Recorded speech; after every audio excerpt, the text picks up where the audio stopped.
The call came in just after midnight. Not an emergency line, not a public number. It came through the internal White House security frequency, a channel reserved for guards who were already inside. At first, there was only breathing, slow, uneven, like someone trying very hard not to make noise. Then a man spoke, so quietly that the dispatcher had to lean closer to her headset. "There's someone in the Lincoln bedroom, and they're not alive." The rain outside the White House pressed against the windows, blurring the lights of Washington into long streaks of gray. The dispatcher didn't answer right away. She was trained for bomb threats, for intruders, for medical emergencies, but no one had ever said that before. "Sir," she whispered back, "repeat your location." The voice on the radio took a shallow breath. "I'm in the East Wing, 3rd floor. I can hear them walking." Another pause. "They're walking like they remember this place." The radio hissed softly. Somewhere far away, thunder rolled, and then, very faintly, a sound came through the transmission. Footsteps, slow, measured, moving across a wooden floor. But the sound was wrong. It didn't echo. The dispatcher later said she knew something was wrong by the way he paused between words. Not the kind of pause you hear when someone is choosing what to say. The kind you hear when someone is listening. "Can you see them?" she asked. The reply didn't come right away. "I saw them on the camera first, just standing there, by the bed." The Lincoln bedroom had no scheduled visitors that night. No tours, no maintenance, no staff, just history, sealed behind locked doors. "I thought it was a glitch," the guard whispered. "The cameras do that sometimes. Old building, old wiring." Another breath. "But when I walked past the hallway, I heard the floor move." The radio picked up the sound again, a slow step, then another. "They don't sound heavy," he said. "It's like the floor isn't reacting to them." The dispatcher wrote that line down. Floor, not reacting. "Are they moving toward you?" she asked. "I don't know," he replied. "They keep stopping, like they're waiting for me to look." The rain outside struck harder against the glass. Inside the White House, the oldest rooms were completely still. The guard's name was never released to the public, but his voice was preserved, archived, stored in a system that wasn't supposed to be accessed again. And when people finally listened to it years later, they noticed something no one had caught that night. Right before he said the words, "They remember this place," there was a whisper. Not his. It was barely louder than the rain, almost hidden beneath the radio hiss. A single breathy sound, like someone standing close to the microphone, waiting. "Sir," the dispatcher said, "I need you to stay where you are." "I can't," he replied. "They're closer now." "How can you tell?" "Because the air feels different." The cameras in the East Wing began switching off, one by one. Not all at once, just enough to leave gaps, dark pockets between the lights. "They know I'm here," he whispered. "I think they always did." The footsteps moved again, slow, careful, like someone crossing a room they had walked through many times before. The final clear sentence he spoke was this: "They're standing in the doorway now." The dispatcher called his name. No answer. Only the sound of rain, and something else, a faint movement, like fabric brushing against old wood. Then the radio clicked once and went silent. The Lincoln bedroom remained dark. Whatever was inside it did not leave. Hours earlier, before the radio went silent, before the cameras went dark, the White House was just a building. That's what the night guard believed. To him, it was a maze of hallways, framed portraits, and empty rooms that smelled faintly of old paper and polish. His shift began at 10 p.m. By then, the last visitors were gone. The staff had locked their offices. The lights were lowered to a soft amber glow. Only a handful of people remained inside. Most nights, he spent his time walking slow routes through quiet wings, checking doors that never moved, listening to radios that almost never spoke. The rain outside had already started. It tapped against the windows in steady rhythms, turning the outside world into a blur of gray streaks and distant headlights. Inside, the White House felt sealed off from everything else, like a place that existed only for itself. He had walked these halls for months, so many times that he could tell which floorboards made noise and which ones stayed silent, which doors creaked, which ones closed too smoothly. He thought he knew this building. On that night, nothing felt different at first. He checked the East Wing, locked, the Roosevelt room, secure, the Lincoln bedroom hallway, empty, The cameras showed the same thing they always did.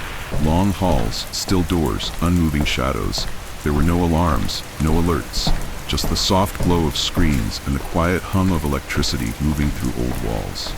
He paused near a window and looked out at the rain soaking the lawn. From inside, it looked peaceful, almost calm. But the White House has a way of holding on to things. Sounds, memories, footsteps from people who never left. Sometimes when the building was quiet enough, he thought he could hear more than one set of steps behind him. He always told himself it was just the air.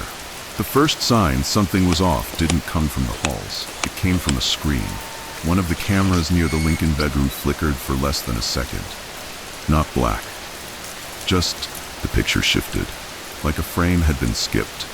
Then it went back to normal. An empty room, a neatly made bed, a doorway leading into darkness.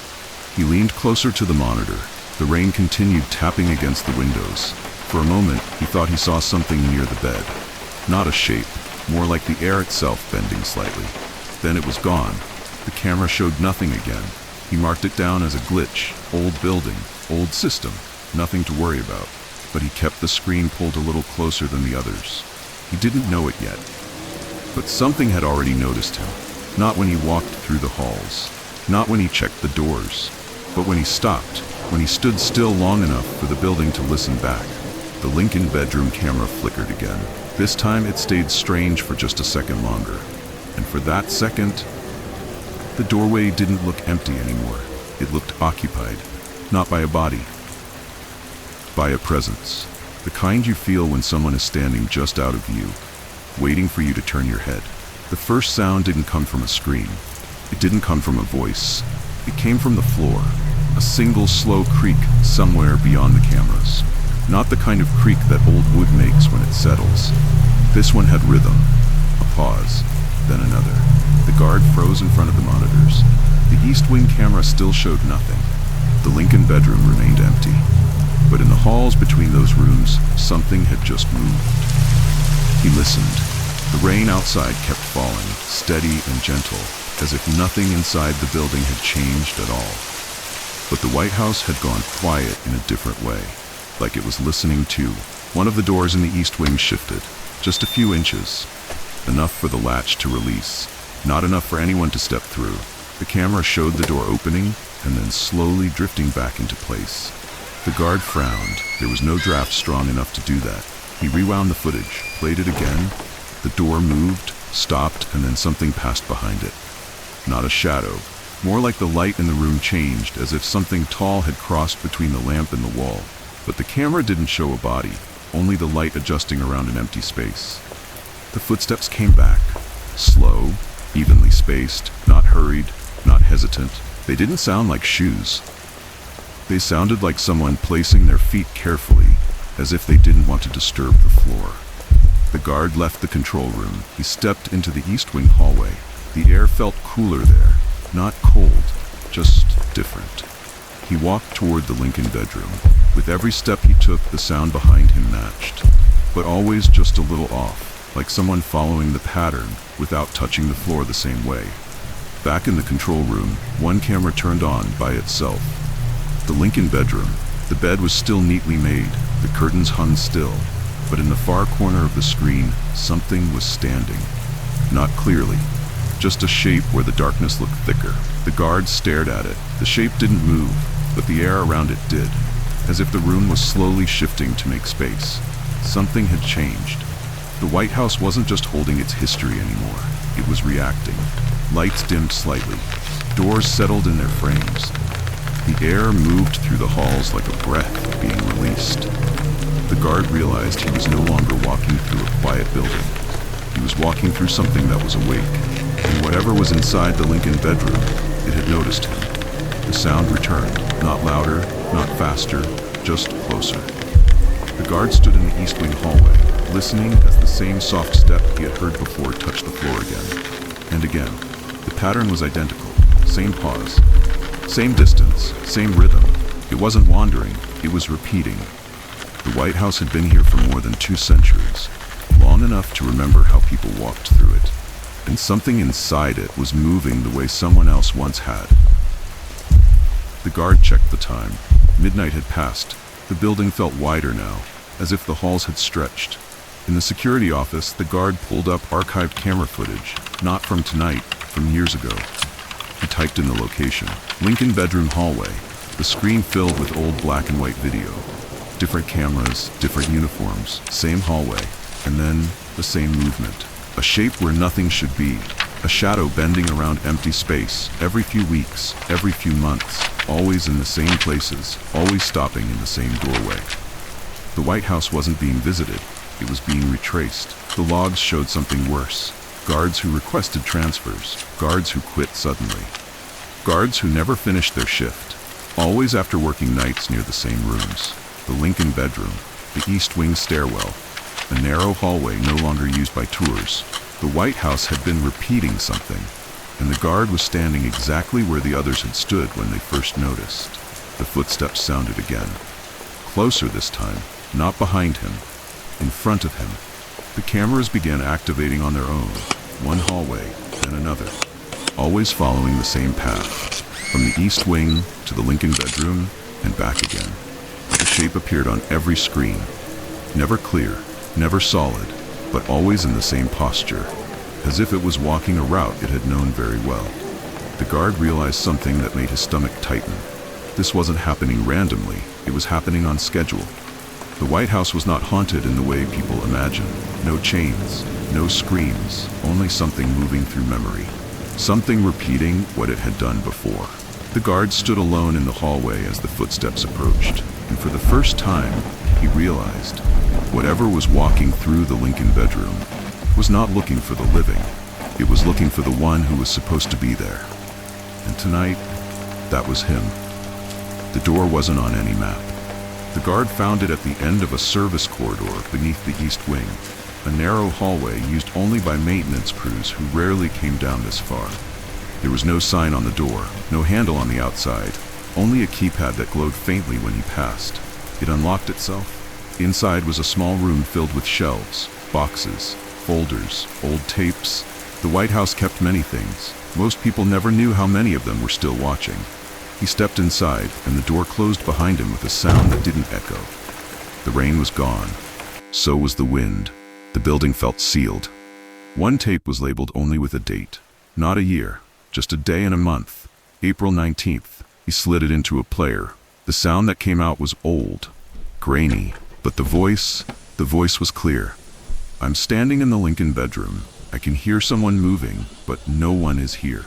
The guard's chest tightened. The words were almost the same as the ones he had spoken earlier. The footsteps on the tape matched the ones he had been hearing all night. Same timing, same pause, same careful pressure. The recording was from before the building had electricity. The files went back more than a century. Every few decades, someone had written the same report. A night watchman, a military guard, a maintenance worker, all of them describing the same thing. A shape near the Lincoln bedroom, a presence in the East Wing, footsteps that didn't match the floor. Some of the witnesses stopped writing mid-sentence. Some never wrote again. The White House wasn't being haunted. It was being revisited by something that had never learned how to leave.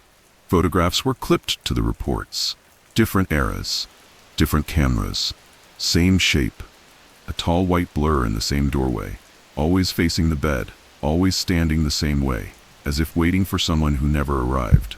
The guard realized something that made his hands shake. The shape had not changed in over 100 years, but the room around it had. New furniture, new curtains, new lights. It was still there, watching all of it happen. One file had been scrubbed. No name, no title, just a blacked out line where a person should have been. But the date matched the first recording, April 19th, the day someone had died in that room. Not a president, not a guest, someone no one was supposed to remember. And yet, they were still walking. The guard found one last tape. It wasn't stored with the others, it was sitting on the desk, as if someone had left it there for him. No date, no label, just a thin layer of dust disturbed by fresh fingerprints. When he pressed play, the voice that came through was his own, breathing the same way, pausing in the same places, describing the same footsteps. The tape was recording something that had not happened yet, and the footsteps on it were closer than the ones he was hearing now. The old records showed a path. Every person who heard the footsteps had followed the same route, from the east wing to the Lincoln bedroom to the narrow hall behind it. And then, nothing. No more cameras, no more reports, just silence. The White House wasn't protecting anyone. It was guiding them, showing each one where to stand, where to wait, where to be found. The White House had seen wars, fires, intruders. It responded to all of them, but not to this, because whatever walked those halls did not threaten the building. It belonged to it. The guard understood now. The cameras didn't fail by accident. The doors didn't open on their own. The building was making room for something that had never left. They were no longer following the old pattern. They were adjusting, matching the guard's position. Every time he stopped, they stopped. Every time he moved, they followed. The White House had finished repeating its memory. Now it was reacting to the present. The thing from the Lincoln bedroom wasn't just walking anymore. It was approaching. The guard finally understood. Every person who came before him had not been chosen at random. They had been the ones who stayed late, the ones who listened, the ones who noticed. The White House did not need everyone. It only needed one at a time. And now, it was his turn to be remembered. The guard felt it before he heard it. The air inside the East Wing had become heavier. Not thick, not cold, just filled. Like a room after someone else has been standing there for a long time. Every breath he took sounded louder in his own ears. The White House had grown still. Not quiet, still. The footsteps were no longer behind him. They were everywhere. Soft taps coming from different directions, always just out of view, as if the building itself had begun to walk. The guard passed a series of glass display cases, presidential artifacts, photographs, polished surfaces. In every reflection, something stood where he did not. Tall, pale, unmoving. When he turned around, there was nothing. But in the glass, it was always closer. The Lincoln bedroom door was open. It had not been opened before. Inside, the lamp beside the bed was on. The air was warm. The room felt occupied. Not by a body, by attention.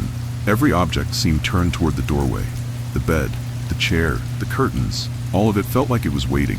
The footsteps stopped at the threshold. The room did not. The guard stepped inside. The temperature did not change, but the space did. The room felt smaller, as if something was sharing it with him. He could not see it, but he could feel where it stood, near the foot of the bed, watching, waiting. The White House had brought him here. Now it was done. The cameras shut off, one by one. The radios went quiet. The White House stopped reacting. It had delivered what it was meant to. The guard stood alone in the Lincoln bedroom, and yet, he was not alone at all. The file was still open. The blacked out line where a name should have been had begun to fade. Not erased, just old. Ink losing its hold on paper. One letter showed through, then another. The guard stood in the Lincoln bedroom, holding the document in hands that felt heavier than they had a moment before. The name was not famous. It did not belong to a president. It belonged to a man who had been brought into the White House quietly, someone whose job was to listen. Someone who had been in the room when something went wrong, someone who had never been written into history. The footsteps started again, slow, careful, right behind him. The old report described a night much like this one. A man alone in the Lincoln bedroom, a quiet argument, a sudden fall. No witnesses, no record, just a body removed and a line in a ledger that no one was meant to read again. The White House had absorbed it, not out of care, out of routine. The room had never forgotten, and neither had the one who died there. The footsteps stopped, right behind him. The air felt full again, as if the room had finally reached the moment it had been waiting for. The guard did not scream. There was no need. The White House had already written him into the pattern. One more name, one more night, one more memory the building would never let go. By morning, the White House was quiet again.